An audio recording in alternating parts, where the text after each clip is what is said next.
Bonjour tout le monde, bonjour Maude. Bonjour tout le monde, bonjour Julie, ça va bien? Oui, toi. Oui, merci. Aujourd'hui, on parle d'une blessure qui est hyper fréquente, qui peut avoir, qui peut se produire sur différentes articulations du corps, mais on va être plus précise pour synthétiser l'information. On va parler de la cheville aujourd'hui et des entorses. Vous êtes probablement déjà blessé à la cheville. Ça nous arrive presque à tous une fois dans notre vie. Et on donne plein de noms à ces blessures-là. On dit, je me suis tourné la cheville, tordu la cheville, foulé la cheville. Mais dans le fond, c'est toujours la même blessure, non? Effectivement, on entend toutes sortes de mots, tordus, etc. Mais oui, habituellement, ça réfère à une entorse parce que c'est une blessure traumatique, fait que le pied tourne vers l'intérieur. Je peux vous le montrer, là, pour que ça soit un petit peu plus clair. La plus fréquente, quoi que ça peut arriver que le pied tourne dans une autre direction aussi, là, mais la plus fréquente, c'est que le pied tourne comme ça. Quand on En dit inversion. je me suis viré la cheville. Souvent, là, c'est que le bord latéral là, part, puis là, toutes les structures qui sont sur le côté ici, là, se trouvent à être étirées, surétirées. Fait que ça, c'est la plus fréquente. Hein. C'est souvent celle-là là, que à peu près tout le monde a eu au moins une fois dans sa vie. Puis, Peut-être il y a sans séquelles, là, peut-être pas grave, mais que c'est arrivé à un moment donné ou à un autre de mal tomber. Hey, je suis curieuse, ceux qui sont parmi nous déjà, est-ce que vous avez déjà eu une entorse? Puis si oui, à quel endroit? L'entorse de la cheville, ça peut toucher différents ligaments de la cheville. Bon, je sais pas si tu ouais. peux nous les présenter, qu'on comprenne un petit peu mieux c'est quoi une entorse de la cheville finalement. Ouais, je vais partager mon écran, partager l'application 3D. Je vais vous les présenter. Ceux qui sont les plus fréquents, là, comme je vous disais, c'est les côtés latéraux de la cheville. Là, c'est un peu mêlant parce qu'il y a comme deux pieds. OK? Vous visualisez le pied là, qui est plus près de nous. Euh, tous ces cordons-là, c'est tous des tendons. Okay? Fait que, il y en a beaucoup, hein? Beaucoup d'os, de muscles dans le pied, mais surtout beaucoup de ligaments. Puis, à la cheville, quand on parle des ligaments là, de la cheville en tant que telle, c'est les trois-là ici, OK? Fait que c'est à l'articulation qui s'appelle talocrural. Fait que dans le fond, on a l'os du talus, c'est l'os qui s'articule, là, le premier os qui s'articule avec le tibia. Je vais juste tout enlever peut-être les muscles pour que vous visualisiez l'articulation en tant que telle. Fait que ça ici, c'est le tibia. Ça, c'est le talus. OK? Je vais remettre... en fait, non, on n'a pas besoin des muscles pour l'instant. Ça va être plus clair comme ça. Fait que ici, là, on a le tibia. Puis là, ici, on a un autre os, OK, à côté, qui s'appelle la fibula. Fait que dans la jambe, on a deux os. OK? Le genou est là. La fibula et le tibia. Je reviens à ma Anciennement cheville. Ah oui, c'est vrai. Puis, en fait, le talus, là, proprement dit, il s'articule aussi avec la fibula. Là, quand on le regarde, ça fait comme une espèce de surface concave, là, ici. Fait que, c'est ça. Là, on a le talus, puis les trois ligaments sont ici. On a le talofibulaire antérieur. Lui, c'est le plus fréquent là, qui est atteint quand on parle d'une entorse latérale. Le fibulocalcanéen, donc par la fibula, ça va jusqu'au calcanéum. Ça, c'est l'autre os qui est en dessous, l'os du talon. Puis, on a le talofibulaire postérieur. Fait que talofibulaire antérieur, talofibulaire postérieur et le fibulocalcanéen ici. Fait que si on remet les muscles, quand on se vire la cheville, il y a plus que les ligaments des fois qui sont atteints, hein, parce que voyez-vous ici, on a des muscles aussi qui passent sur le bord latéral. Fait que des fois, là, il peut y avoir des élongations tendineuses, élongations musculaires, il peut y avoir des abutements osseux. Fait qu'il y a plusieurs choses là, qui peuvent se passer là, pour contribuer à la douleur. Après l'entorse, autre que les ligaments, à prendre en considération. Mais l'entorse en tant que telle, c'est les ligaments. Même si plusieurs autres structures peuvent être Ouais, touchées, c'est l'entorse ça? en tant que telle. Puis quelle que Exactement. soit la partie, Quand quelle on que parle soit d'une la... entorse, c'est qu'il y a au moins un ligament touché. OK. Mais pas être touché à différents niveaux. Excuse-moi, Julie? Dans le fond. Je disais, en fait, une entorse, Ouais. quelle que soit l'articulation, ça va être le ligament quand même. Fait que ce soit une entorse de poignet, une entorse de doigt, c'est les ligaments qui sont touchés à différents niveaux. Dans le fond, c'est ce qui va faire que ça peut être une petite entorse, une grosse entorse. Pas très scientifique comme façon de qualifier les entorses, mais c'est quand même ça qu'on se fait dire, les gens, quand on va chez un spécialiste de la santé. C'est des grades.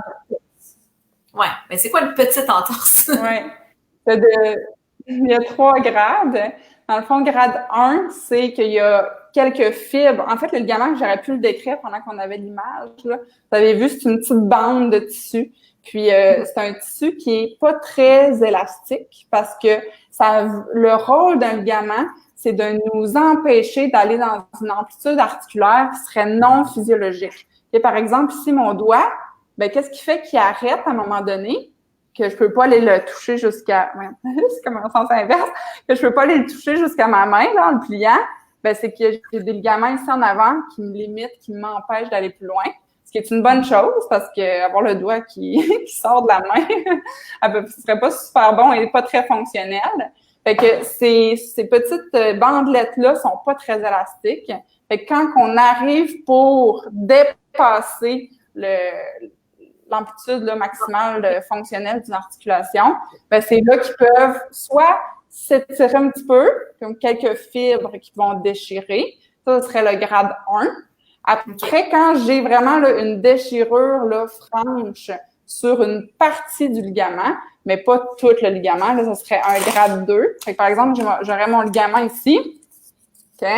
Ben, disons qu'un grade 1, ça serait comme des petites rayures, là, de petites parties de fibres qui seraient déchirées comme à peu près un peu aléatoirement dans le ligament. Puis un grade 2, ça serait carrément une petite partie une petite déchirure, là, franche. Puis un grade 3, ça serait au complet. OK? Fait que ça, c'est les 3 grades. Grade 3, là, ce que les gens, j'en ai jamais vu en clinique, là, mais les grades 3, là, ce que les gens mentionnent, c'est que ça fait plus mal, entre guillemets. Tu sais, c'est comme moins douloureux qu'une grade 2 parce que tu sais, dans le fond, il y a des récepteurs de douleur dans le ligament. Puis là, vu qu'il est comme complètement discontinué, c'est comme si, le signal passe quand on fait le mouvement, il y a rien qui s'étire parce qu'il est juste plus ensemble. Il ne peut plus s'étirer.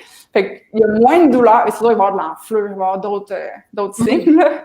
Mais la personne ne pourra pas marcher. Mais ça va faire moins mal qu'un grade 2, qu'un gros grade 2, par exemple. Okay. Mais j'imagine aussi que j'imagine que le traitement, la façon de récupérer selon le grade sera pas le même également. Fait que c'est important de savoir un petit peu vers quoi s'aligner parce que s'il est déchiré, ben tu peux pas faire les mêmes mouvements que s'il y a juste au grade 1 des ça sera pas pareil. Non. Ouais, un grade 3, là, il faut qu'il immobilise quasiment comme une fracture, là. Mettre une botte ou vraiment immobiliser pendant quelques semaines. Puis, si c'est un grade 1, ben, il va y avoir une immobilisation relative au début pour permettre aux fibres de se recoller avec le processus de guérison.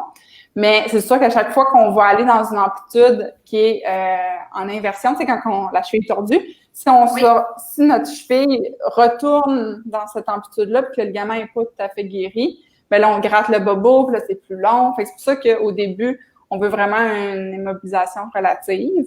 Quand on parle d'immobilisation, c'est pas nécessairement de plus marcher. Là. Pour les grades 1, les gens peuvent continuer à marcher parce que ça, peut-être les 2 premiers jours, peut-être, il y en a, ça dépend vraiment des symptômes. Il y en a qui vont avoir des béquilles, mais il y en a qui n'en auront pas. Mais la marche est quand même précoce parce que la marche, c'est pas quelque chose qui va venir étirer trop le ligament. C'est parce que normalement, on va pas dans cette amplitude-là où la cheville est tordue là, en marchant.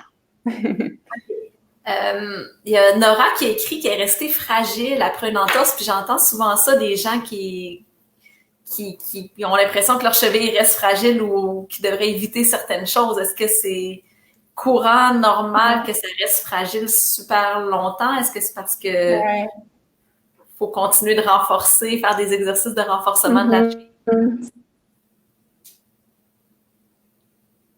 Si c'est pas bien pris en charge après, c'est-à-dire faire des exercices de proprioception, de renforcement, ben ça se peut que la cheville se refoule, ok? Donc se réentorse.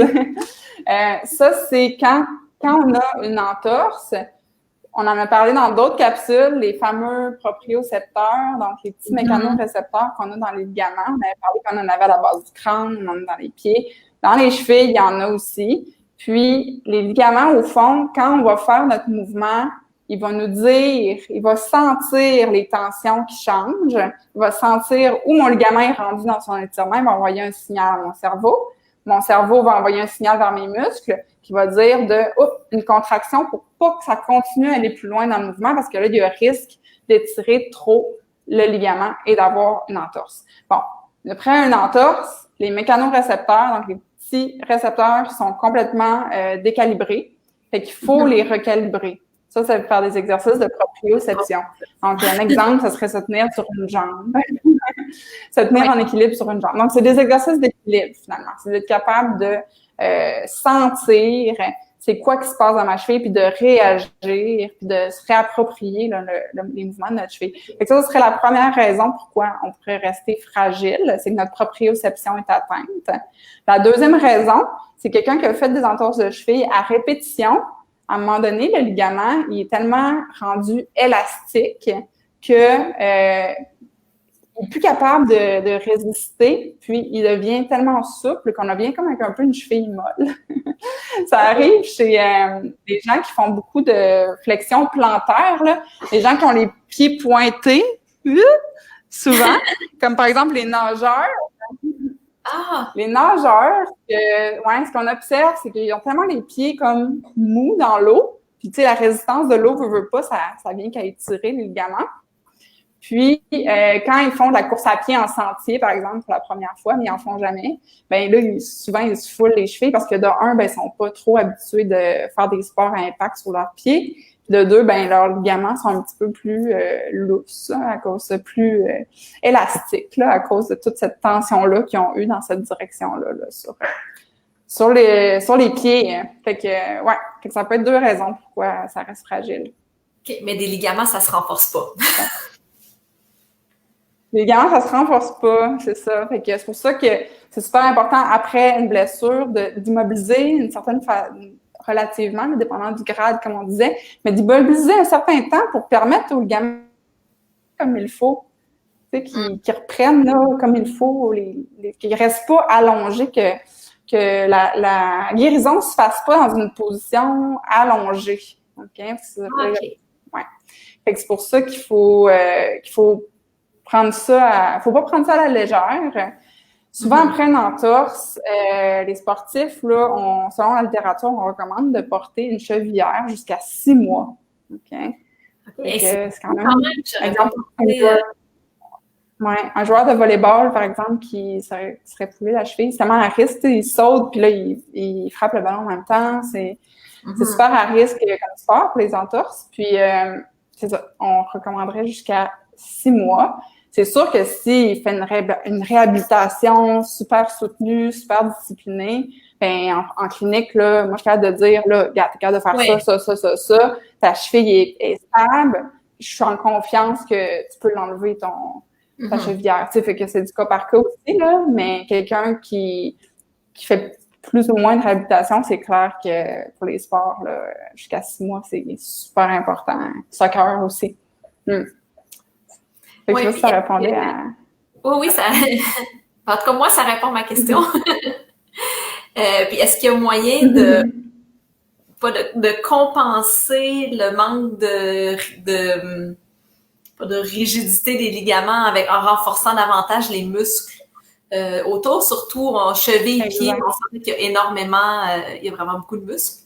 Fait que si les muscles on entraîne notre pied à par exemple, ne serait-ce qu'en marchant sur des surfaces variées. Exercice d'équilibre, marcher sur des surfaces variées, des surfaces naturelles. Est-ce que c'est une façon de renforcer les muscles, de stabiliser en quelque sorte la cheville? Parce que oui, il y a des ligaments qui stabilisent, mais les muscles aussi ont un rôle, muscles tendons ont un rôle à jouer. Oui.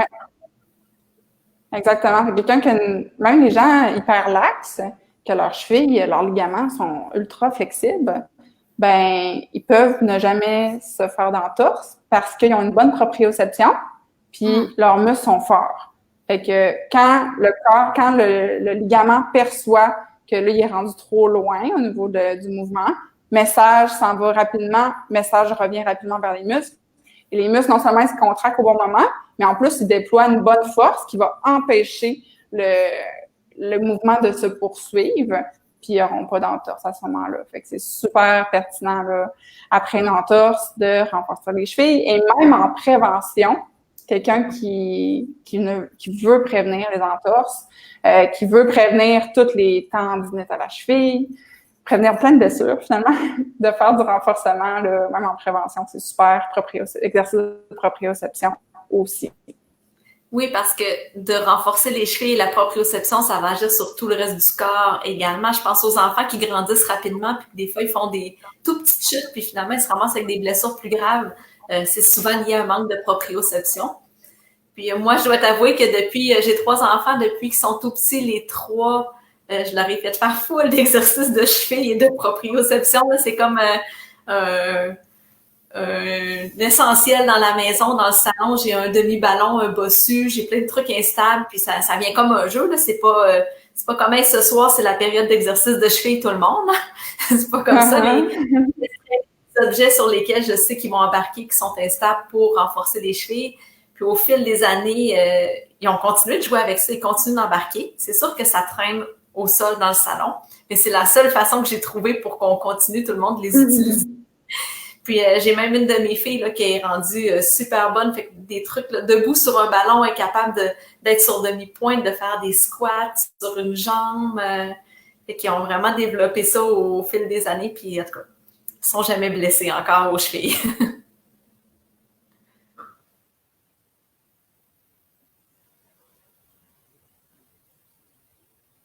Oh, je pense qu'on t'a perdu le monde.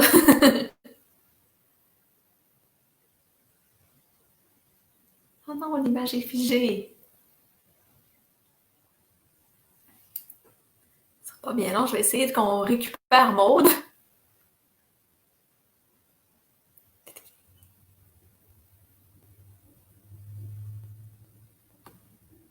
Je sais pas s'il y en a parmi ceux qui sont là qui ont des questions d'ici à ce que Maude débloque.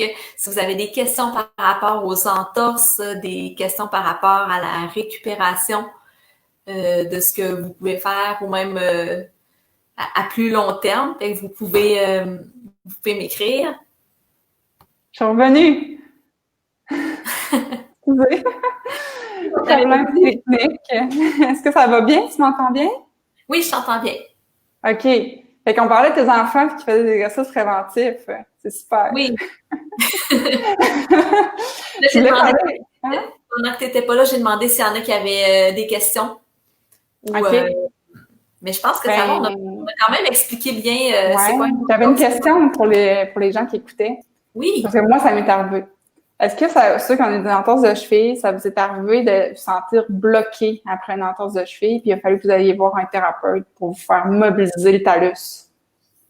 Ah, ben moi, je suis jamais pour ça. Ouais. Ça te prend une entorse de cheville? Ça te prend une entorse de cheville? Ben, je sais pas c'est quoi, mais il a fallu que tu me replaces le talus. Il y avait quelque chose. J'étais bloquée. En fait, j'avais pas de douleur. J'avais eu vraiment un choc pas en inversion de la cheville. Par contre, moi, c'était en dorsiflexion. Ouais. J'étais comme bloquée là. Mais j'ai déjà eu une super grosse entorse. Il y a longtemps, quand j'étais adolescente, là, je devais avoir 15 ans. Puis j'avais les 3 ligaments de la cheville touchés en même temps. Et... Okay. Ça faisait mal.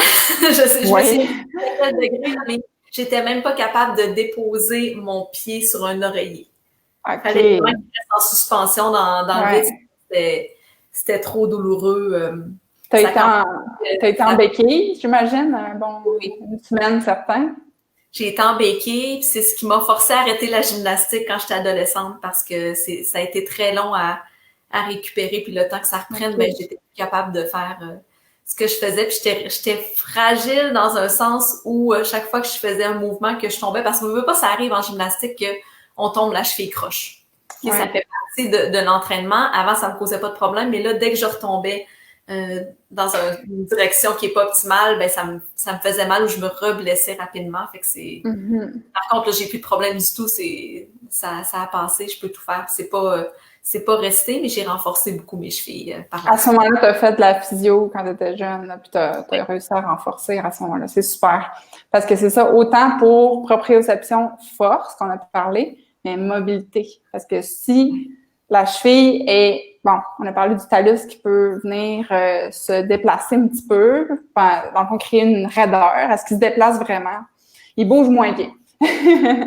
Après, ce qu'on fait pour la petite manipulation qu'on fait pour le débloquer, ça l'aide là, pour la mobilité, mais les exercices aussi. Fait qu'il y a des gens qui vont juste faire des exercices de mobilité après, puis qui vont retrouver leur mobilité complète, même sans avoir besoin de manipulation ou quoi que ce soit.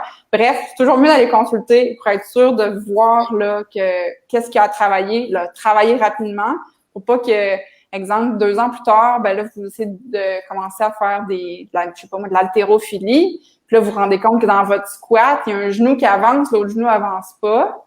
Puis là, pourquoi? J'ai une cheville plus raide. Puis là, vous vous rappelez, il y a 2 ans, j'ai eu une entorse.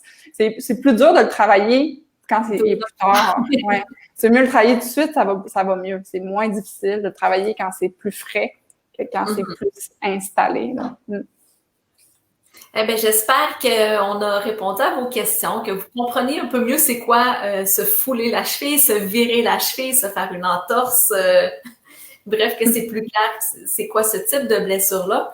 Puis, la semaine prochaine, on fait pas de capsule physio fixe. On n'est pas disponible ni l'une ni l'autre la même semaine. Par contre, dans 2 semaines, on revient avec un sujet que je crois qu'il va toucher beaucoup, beaucoup de gens et qui est plus complexe qu'on pense. En fait, moi, j'étudie beaucoup ça ces temps-ci, puis je me rends compte que j'avais vraiment simplifié le problème, c'est-à-dire les hernies discales.